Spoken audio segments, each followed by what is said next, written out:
Welcome in. We are back for another bonus segment of Bell and the Birdmen. I am Vince Quinn. Joining me is the lovely, fabulous, beautiful John Barchard. Hello, John. And bells. We found the bells, which was very important in season 1. It's been a while. When's the last time we did a show with the bells? Too long. That's insane. I don't know. Henry James Saloon?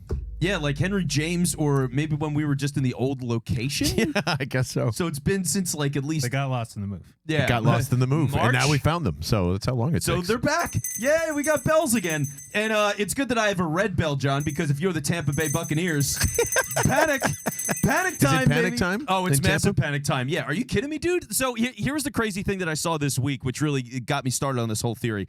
So they went to Russell Gage, who's a wide receiver for the Bucs, and they were like, "So Russell, what's going on with the team? You guys are struggling. Offense struggles." And he was at one point he basically said, "Yeah, even when we do good things, it feels bad, and we're not having fun." Oh, man. And what that pings to me immediately is Tom Brady is fucking up this team now. He was the saving grace when they started. There's no doubt about it. He shows up there. He brings all the people together. They become like the Avengers, and they go and win the Super Bowl. So that was the last happy moment that they shared, right? Well, pretty much. Because think about this, right? I mean, Brady, crazy driving perfectionist. And for everything that he was doing before, he could get away with all that shit. Yeah. But I think the Dolphins story really turns all of this on its head. See, that's what I thought, too, when you were saying this stuff. It's just going like, that has got to be a large emphasis of it, of like, oh, man, he didn't even want to come here. I kind of just feel like Tom Brady's pawn now, and we're all just a part of it. And that fucking clip that went viral with him yelling at the offensive line, which by the way, did you see Jason Kelsey comment on? I did see him a little bit. For the people who missed it, though, what did he say? So his podcast with his brother Travis, and going through like, hey, he makes the very PR move to say, well, Tom Brady can yell at me because, but then goes on this diatribe like, are you kidding me? If a quarterback ever yells at me for fucking up or giving a sack, like I am wrestling a bear on every freaking play and you can't get hit. Like the NFL will allow you to, there will be multiple flags for a place position you don't get hit. Yeah. Like, fuck you, yell at me. I'm doing my best out here, basically. But I think everyone feels that way. I bet Matt Saturday felt that about Peyton Manning because he was the same kind of dickhead that, doesn't get enough of that credit to him. And Tom are the same person, and Tom's just a little crazier. So, yeah. Also, if any quarterbacks ever yelled at Jason Kelsey to block, like, go fuck yourself. I mean, seriously. Carson Wentz, probably. Yeah, like, what are you talking about, man? That's just so. I understand Kelsey being so bad about it in that moment, but yeah, I mean, it's a crazy thing, right? Because this offseason, for him to retire, he's going to be a Miami Dolphin, so he's built this team. They've given the reins to him in every way, and then he's like, yeah, this isn't good enough. I'm going to Miami. Bye, see ya, even though they've already won a Super Bowl, and they went deep in the playoffs last year. So now you're going to walk away from this? And then he comes back and demands Bruce Arians get fired. Like, what the fuck, man?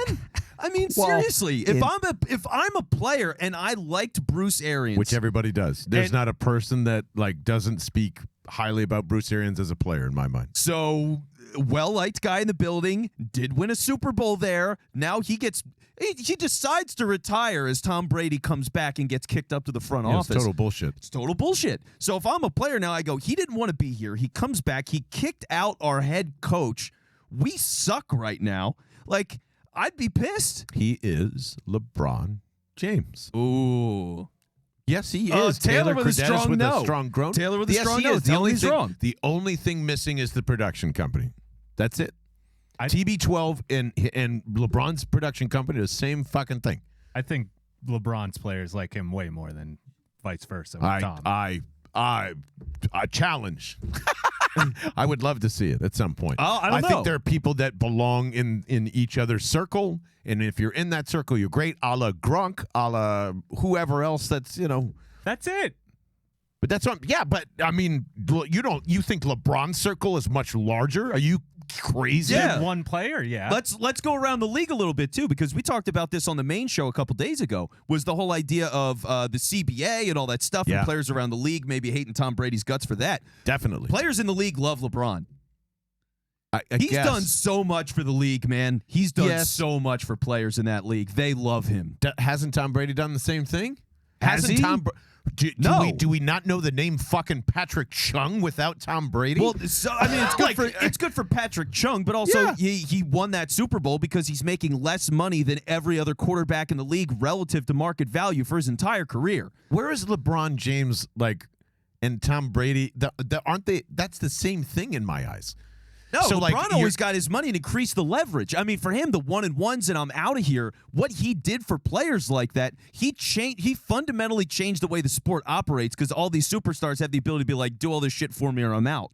I mean, that's why they all get that. For the quarterbacks, they would be making over $50 million right now easily. All of them, on average, over 50 if Tom Brady was making the money that he should have. Want to know why, too? Because he was the one that also cut out the Sam Bradford rule, which was, I know it seems like a long time ago, but quarterbacks used to get paid a shitload of money before they played one snap of football, and it was all negotiable. There wasn't like, okay, we're going to keep it at $8 million, and that's no. What do you want to pay me? I think Matt Stafford got paid $150 million or whatever it is before he even walked onto a football field. Well, they were Speaking making of cap room being all hell at the beginning of a. But yeah, like it was, you could negotiate any price you wanted to. Yeah, if I had it And they right, I ruined think that. Bradford was around $80 million before he stepped into the league, Yep. and that's when they were like, "Yeah, fuck this. There's no way." It's like, you want to make that bet? Make it with somebody else, but that's what's controlled. That's why the only way to win a Super Bowl now is the way they're doing it. And and I think generally it is a good thing for the league that they're not paying rookies like that, although they should do get too. paid more. But It's not anyway, good for players. but bringing it back to Yeah, Tampa and sorry. where all that stuff is, because the thing is too, it's like for Brady, maybe not the most popular guy. Now with this team, he's gotten rid of the head coach, and for him, he's not there all the time anymore. Random weeks where he disappears, we don't know. He's missing practices from time to time. There was a little, hey, I don't know how much. I mean, I don't really think this matters in the big picture. But when you're putting everything together, he goes away for a wedding on Friday, doesn't play so well the other day. man. Shit like that all comes together, and it's like I feel like it's just worn out in Tampa Bay. Everybody's fucking tired of him, and it feels like a mutiny's afoot. Well, I feel it's the first time that Tom Brady is not doing what he's saying, and that is. Tom's notorious for being up all night and film, and he's going through the middle of a divorce, allegedly. He's going through, the end of his career, the NFL, all this other stuff's piling up. He's got too much on his plate this time, and it finally broke, and he doesn't know what to do. His routine is so far gone from what he's used to that's exactly right. He's hedging, he's people-pleasing, he's doing all this shit to I don't know. More than likely, probably just to go take care of his kids because Gisele's probably like, I'm finally going to go do whatever the fuck I want. Fuck you or whatever's going on over there. I don't know. But yeah, I think that's all a part of this. Well, yes. that's a crazy thing, too, because Brady had a quote this week where he was basically like, yes, playing football is like serving in the military. And it's like being overseas or some shit is what he said. It's not, actually. No, because you all. can go home to your family literally it's like 5-6 nights a week. Millions of dollars in your bank account. Yeah, nannies and, it's not quite like Nam. So, for whatever that's worth. But, for Brady to be that kind of guy where it's like, oh, everything is so regimented and I'm so buried in all this stuff, and now he's got personal shit, and now the team's probably turned on him to some degree. I mean, it's just one of those, he's never been in a situation like this before. He's always had the power. He's always had the power. Still Everybody's listened to him. Yeah. But for as much as he does, this offense sucks right now. So if it was him and Byron Leftwich and that was his guy and that's what they wanted to do, and credit to our Discord for pointing this out because those guys have been phenomenal there. I would assume it's Turbo Mike is Discord reporter. Course. Turbo Mike would be reporter. would be one of the main people for this. But there was a chart about running efficiency. Tampa Bay is the worst running offense in league history since 1999. There's never been a worse rushing unit. It was really shockingly bad. So why are they running so much? Is that on Tom Brady? Is this whole thing they're trying to preserve him because he is so old and he hasn't been getting the same kind of reps? Sure, receivers were injured. They're healthy now. Why is this not working? And I think it's just all falling apart. He has no idea what to do. He's taking it out on other players.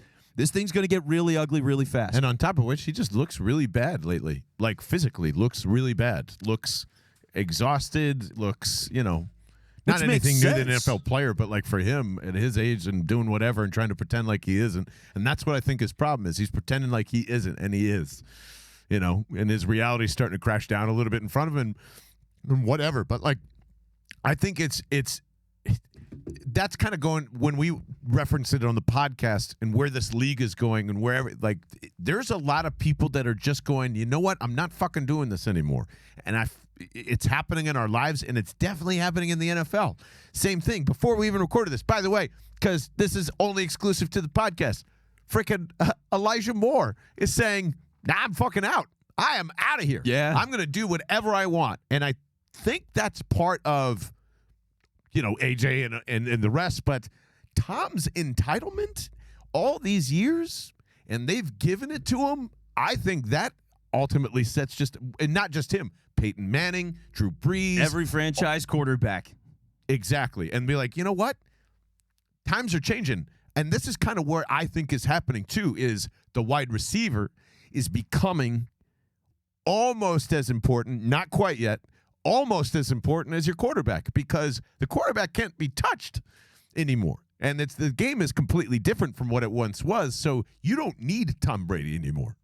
You don't need him anymore. Man, you want him. I wouldn't say him. that. Yeah. You want him. I'm not saying that either. I'm just saying you don't need Tom Brady anymore. Well, here's what I would say to that is, like, for the quarterback market, right? Like, all those elite guys, when they do want to go in and get the market, they're getting the market. People are going to give up 3 first-round picks for a guy like Aaron Rodgers, no fucking problem, which, by the way, he's going to be on the market this offseason. I will guarantee you that. I will bet that he doesn't get that at all.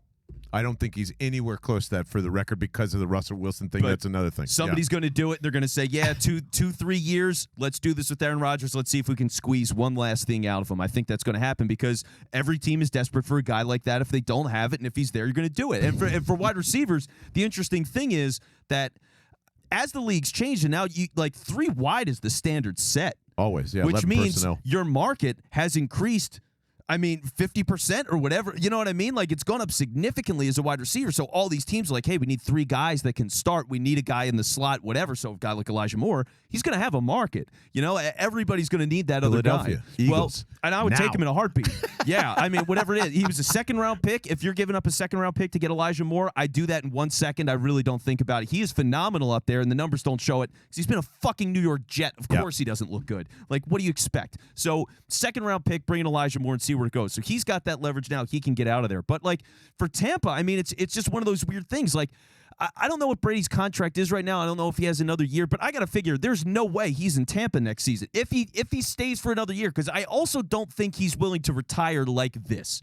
I think he's too stubborn to go out and say, you know what, this year was misery, 500, divorce. He's going to chalk it up to all those things and go, I need one more year. Maybe he goes to Vegas where they were going to have that deal before. And so he goes, it's him and Josh McDaniels, which I could totally see that. I don't think they like each other, but who knows? I don't know. I could see it happening, and it would suck. That would be hilarious, but, right? Yeah. Brady goes to Vegas, becomes the new Wayne Newton of fucking Vegas. He's just out there playing piano and playing football or whatever. And then Aaron Rodgers, because I think he's just as vindictive. I don't think him and Tom Brady like each other. There's no way. Could you see a scenario where he goes to Vegas and he's like, all right, fuck this. I'm going to Tampa too. I'm going to Tampa as well. and then to be extra vindictive, they rehire Bruce Arians. They reinstate They him. actually probably would, because I do think those dudes get along just great. I would, and look, if I'm Tampa and Tom Brady's the whole reason this thing got fucked up. Bringing another star quarterback that's fading on the way down. And to be honest, I think whatever team gets Aaron Rodgers is the one that, like, gets them the John Denver 2 Super Bowls in a row. I really do. John Denver. John Denver. I know what you mean. John Elway in Denver. John Denver's funny.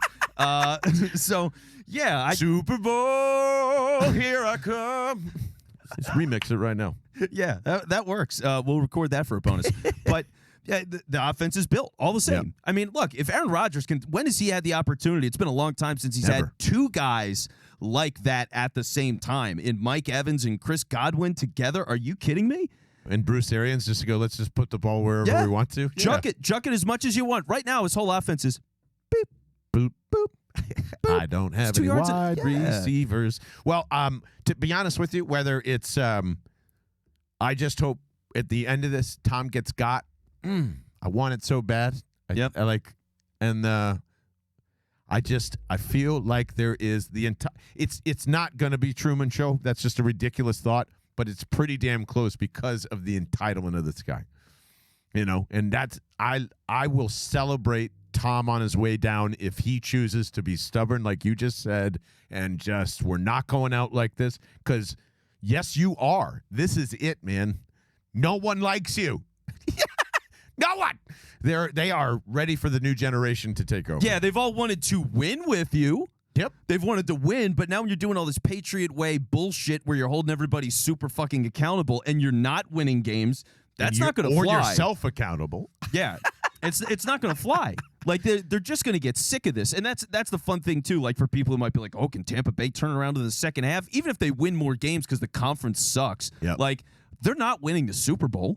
They have no chance to win the Super Bowl because a Tom Brady-led team is not suddenly going to have fun in the middle of the season. Oh, isn't this great? We're playing with Tom Brady. He's such a joy. Wow, who's more fun than Tom? Let me go down the water slide. That is Tom Brady. Like, not a chance. Not a chance. You can't overcome that misery. He can't overcome that kind of misery in a season like this. I don't see it. Pretty amazing that we don't have to talk about one miserable thing about the Philadelphia Eagles, and Tom Brady is like taking a dinosaur-sized poop down in Tampa just because he couldn't get his way and go to the Miami Dolphins. Yep. Unreal. Thank you, Bill Belichick, for blowing that up, by the way. So yeah, thank you for that. And I want to say thanks to Vince Rizzuto over at Philly Sports Trips, who I think is taking us to Tampa next year, right? Is Tampa on the schedule next year? Pretty sure it is. Believe it is. So, yeah, he's going to be taking – because it's the whole NFC South. So, thinking for next year, folks, plan ahead. You got to plan ahead. I mean, New Orleans, amazing. Yep. Tampa Bay, amazing. Yes. Atlanta's going to be amazing. Charlotte. I've never been to Charlotte, but for a couple of days, I'd love to check out Charlotte. I almost went for that NFC Championship game a couple of years ago when the Panthers played the Cardinals. I forgot that existed. Yeah, I bought tickets to that game. And we were going to go. There was a massive blizzard, and we had to cancel it because we couldn't drive 8 hours in a blizzard to get to that game. But I wanted to see an NFC Championship game. That ticket was there. It was like $150. I was like, fuck yeah. Wow. And then, fan base and cares. then the whole thing got ruined. So if I bought that ticket with Vince, he would have gotten me there. That is right. PhillySportsTrips.com. Thanks to Vince again for making all this possible. And thank you for tuning in. Make sure you subscribe to the show, Bell and the Birdmen.com. If you want to join the Discord, buy some of these awesome new hats that we have. It's all there. Except for the hats. We'll get to that. Oh, well, the hats on are, the 31st. All right, I'm just making you want more. That's what it is. Pay attention, and they'll be there. Yeah, I hope your mouth is watering the way mine is. So it's all coming, and we'll talk to you soon.